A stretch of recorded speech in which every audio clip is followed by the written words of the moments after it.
Hi, I'm Quentin Kermeen, President of Telemetry Solutions, and this is the first episode of Ask an Expert. The expertise is obviously in GPS wildlife tracking hardware. In fact, I'm a one-trick pony. I've been in this industry for 36 years, and with the last half of that, 18 years specializing solely in GPS. This is my first Ask the Expert video. I recorded this video before any of you asked specific questions about GPS, so I'm choosing a really basic topic for this first video. The question is, are wildlife GPS devices transmitters? That is an extremely easy question, and the answer is no, they are not. They are receivers, and they have no ability to transmit anything. However, in this field, they are very often mistakenly referred to as GPS transmitters.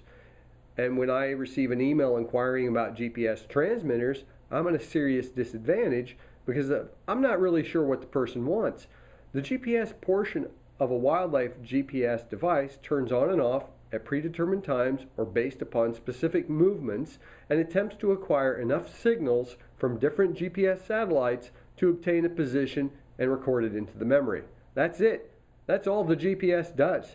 And this alone has very little value to most biologists because they require some way to get their hands on that location data.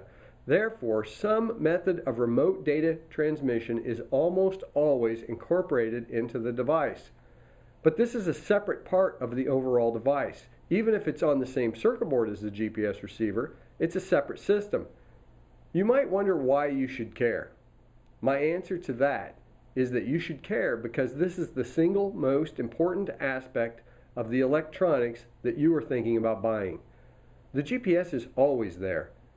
It's the data transmission method that varies wildly. There are at least 10 different methods by which GPS data, or any other kind of data for that matter, can be transmitted. It pays to know the difference. For example, Telemetry Solutions has 3 ways to transmit data. A UHF manual download that requires you to be in the field in order to collect the data. A Bluetooth data download that occurs automatically without the need for your presence, and an Iridium satellite download that sends data to your email and a web database. In fact, we have hybrid versions that I won't get into here. But it's important to remember that every type of data transmission method has advantages and disadvantages, and it's up to you to fully understand these differences so that you can purchase the device that is most appropriate for your work. Thanks for watching this first video, and I really look forward to your questions so that I can continue to produce more of these Ask the Expert videos.